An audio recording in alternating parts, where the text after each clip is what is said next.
Привіт, друзі! Вітаємо на каналі Епоха Моторів. Дякуємо, що допомагаєте ЗСУ та дивитесь український контент. Сьогодні у нас цікава тема. Міркуємо разом. Сьогодні ми занурюємося в історію автомобіля, який мав, мабуть, найсильніше роздвоєння особистості в історії автопрому. Це цікаве визначення. Ну дивіться, з одного боку це був такий собі надійний, трохи нудний робітник, якого можна було побачити в кожному таксопарку Німеччини.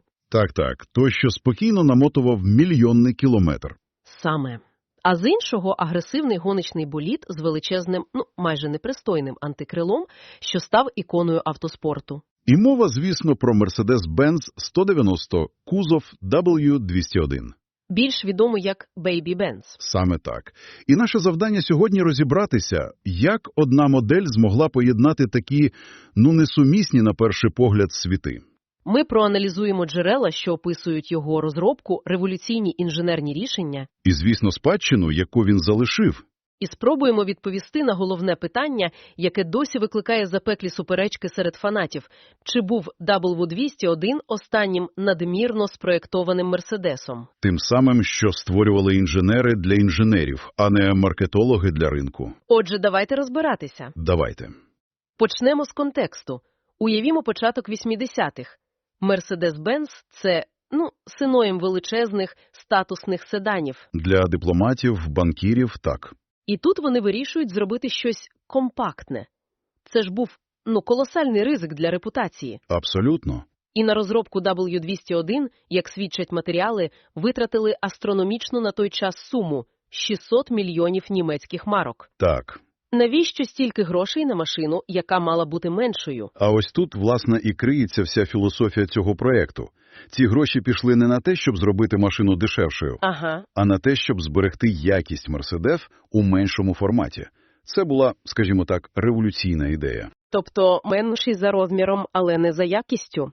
Саме так. Вони не просто вкоротили С-клас, вони поставили перед інженерами завдання – створити найкращий компактний седан у світі. Без компромісів. Звучить амбітно. Це була спроба створити преміум у новому для себе класі, де до того панували, значно простіші та дешевші автомобілі.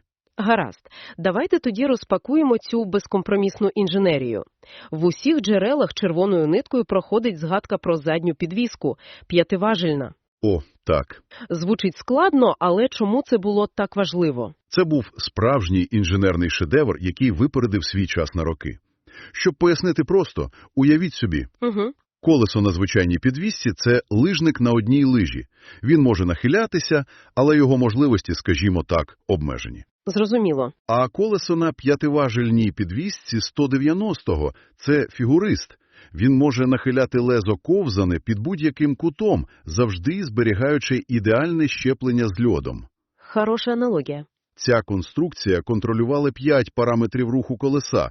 Це дозволило досягти неймовірного, майже магічного балансу між комфортом, як у лімузині, та керованістю, як у спорткарі. І головний конкурент BMW E30 такого не мав? Навіть близько ні. Їм знадобилися роки, щоб наздогнати. Тобто це і є яскравий приклад тієї самої надлишкової інженерії, коли рішення складне, дороге, але дає найкращий можливий результат. Абсолютно. І це стосувалося не лише підвіски. Візьмемо дизайн. Бруно Сак – легенда. Так. І перед ним стояло непросте завдання – зробити компактний автомобіль, який би не виглядав дешевим Мерседесом. І як він цього досяг? Адже пропорції зовсім інші. Він застосував свій фірмовий підхід. Зберіг ключові риси бренду, але вписав їх у нову форму. Його діамантова огранка і висока задня частина – це ж не просто стиль. А що ще? Це ще й блискуча аеродинаміка. Коефіцієнт лобового опору – 0,33. Ого, для того часу це ж? Це було фантастично. Щоб зрозуміти, у його головного конкурента BMW E30 цей показник був близько 0,38. Mercedes 190 був аеродинамічно ефективнішим за деякі тогочасні спорткари. Справді? Так, наприклад, за Porsche 944. Кожна лінія працювала на ефективність. А тепер давайте перейдемо до головного контрасту цієї машини. До її двох облич. Так, це найцікавіше. З одного боку, ми маємо вічні дизелі, як от 190D. Судячи з описів, Вони були повільні, як льодовик, їх прямо називають овочевими. Ну, це м'яко кажучи. Але водночас надійні, як танк. Історії про 1 000 000 кілометрів без капремонту – це ж не міфи, а реальність. Абсолютно. Ідеальна машина для таксі. І саме ця версія збудувала фундамент репутації «невбиваємість». Тобто люди це бачили і розуміли, що це інвестиція надовго. Саме так. Це була основа. Але справжня магія, легенда, почалася, коли «Мерседес» об'єднав зусилля з британською компанією «Косворт». Відомою своїми двигунами для Формули-1. Точно. І ось тут історія робить різкий поворот. З'явилися вовки в овечій шкурі. Спочатку 2.3.16, а потім і 2.5.16. Це вже були зовсім не овочі. Але апогеєм, вершиною інженерного безумства стали версії Evolution 1 та особливо Evolution 2. Evolution 2 – це щось особливе. Це так звана омологаційна модель. Тобто машина зроблена спеціально для допуску до гонок. Саме так. Правила німецької гоночної серії DTM вимагали, щоб гоночний болід базувався на серійній машині. Тож «Мерседес» просто взяв і створив 502 легальних гоночних боліди для доріг загального користування. І вигляд у нього був відповідний. Розширені колісні арки, агресивний обвіз і, звісно, це гігантське регульоване антикрило. Здається, дизайнери отримали завдання зробити так, щоб автомобіль кричав DTM з відстані в кілометр. Точно. Це була пряма відповідь на BMW M3 Sport Evolution. Прямісінька. І ця битва стала однією з найяскравіших сторінок в історії автоспорту. Що найцікавіше, виходить, що весь цей гоночний потенціал був закладений у шасі з самого початку. Так, та сама п'ятиважільна підвізка, яка забезпечувала комфорт у дизельному таксі, дозволяла гоночному Evo 2 блискуче триматися на треку. В одному з джерел я натрапила на дивовижну історію про гонку на Нюрбургринзі 1984 року. Вона справді так яскраво демонструє потенціал шасі. О, так, це просто кіношна історія. На відкриття оновленої траси влаштували гонку чемпіонів. Уявіть стартову решітку. Сузір'я легенд Формули-1. Хто там був? Ален Прост, Нікі Лауда, Кеке Росберг, Джеймс Хант. І серед них молодий, тоді ще майже нікому невідомий бразилець Айртон Сенна. І всі вони були на абсолютно однакових Mercedes 190 2.3.16. Саме, щойно з конвеєра. І цей молодий хлопець на абсолютно такій самій машині, як у визнаних чемпіонів, на мокрій та слизькій трасі обходить їх одного за одним. Неймовірно.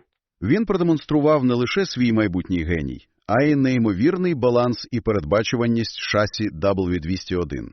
Ця гонка миттєво зробила зіркою і Сенну, і сам 190-й. Це підводить нас до головної дискусії. Чи справді W201 – останній справжній Мерседес епохи оверінженірінг? Давайте зазирнемо в салон, щоб знайти підказки. Джерела описують його як царство суворої німецької ергономіки. І це відчувається у всьому. Великі ідеально читабельні циферблати, жодних зайвих екранів, справжній дерев'яний шпон, а не пластик під дерево. А кнопки? О, кнопки. Я пам'ятаю, як вперше сів у 190-му. І це відчуття, коли закриваєш двері. Цей глухий, солідний клац. Наче двері банківського сейфа. Точно. Такого сьогодні вже не знайти. Кожна деталь створювала відчуття, що вона розрахована на вічність. Все це звучить як щось зроблене на віки. Але чи не було у цієї надлишкової інженерії зворотньої сторони? Що ви маєте на увазі? Ну, наприклад, ті ж базові дизельні версії. Вони ж були неймовірно повільними, чи не платив покупець за надійність повною відсутністю динаміки? Це чудове і дуже влучне питання. Так, зворотна сторона була. Тобто? Інженери отримали завдання зробити двигуни максимально довговічними. І вони зробили їх такими, пожертвувавши потужністю. 72 кінські сили у базового дизеля – це справді дуже мало. Навіть за мірками того часу. Але філософія «Мерседес» тоді була іншою. Вони продавали не динаміку в базових версіях, а інженерну досконалість і довговічність. Репутація будувалася на тому, що їхні машини переживуть своїх власників. Отже, коли ми говоримо «останній over-engineered Mercedes», ми маємо на увазі, що після нього щось змінилося. Не те, що наступні моделі були поганими, а просто підхід став іншим. Саме так. Змінився баланс сил між інженерним відділом та відділом маркетингу. Коли на зміну 190-му прийшов перший офіційний C-клас W202, Ага. економія та вимоги ринку вже почали відігравати значно більшу роль. Почали з'являтися компроміси, які були немислимі для творців W201. Наприклад? В деяких місцях почали використовувати дешевший пластик, спростили деякі конструктивні рішення, акцент змістився з абсолютної довговічності в бік технології, комфорту, швидшого оновлення модельного ряду. Виробництво W201 закінчилося в 1993 році. Продали майже 2 мільйони екземплярів. Величезний успіх. Що ж він залишив по собі? Його головна спадщина – він довів, що преміум може і повинен бути компактним. Він відкрив для Mercedes новий ринковий сегмент? Абсолютно. Сегмент, який сьогодні представляє C-клас, є одним з найважливіших. Без тієї ризикованої ставки на Baby Benz у 80-х, можливо, сучасна лінійка Mercedes виглядала б зовсім інакше. Він ніби демократизував бренд. Так, зробив його доступним для нової молодшої аудиторії, не втративши при цьому престижу. І сьогодні, як підкреслюють автори, це вже не просто стара машина, це янгтаймер. Вхідний квиток у світ класичних авто. Так, він не такий дорогий і складний, як старші моделі, але вже дарує те саме відчуття механічної чесності. Це відчуття прямого, нефільтрованого зв'язку з механізмом. Коли повертаєш фізичний ключ, а не тиснеш кнопку «Старт». Немає прошарку з десятків комп'ютерів між водієм і дорогою. Ти відчуваєш, як працює двигун, як працює підвізка. І саме це цінують ентузіасти сьогодні. Отже, що ми маємо в підсумку? Mercedes W201 – це унікальний автомобіль, який зміг бути одночасно і невбиваємим таксі, і легендою гоночних трас. Це справжній пам'ятник епосі, коли інженерія стояла вище за маркетинг. А якість була синонімом довговічності, а не кількості функцій у меню мультимедіа. І це піднімає дуже важливе питання, актуальне саме сьогодні. Яке ж? W201 створювали до епохи планового застаріння. І це змушує задуматися, чи готові ми сьогодні платити за автомобіль, який потенційно переживе нас, як це було з W201? Цікава думка. Чи, можливо, сучасний ринок вже остаточно нав'язав нам ідею, що автомобіль – це просто ще один гаджет із терміном придатності у 3-5 років, після яких його треба міняти на новий?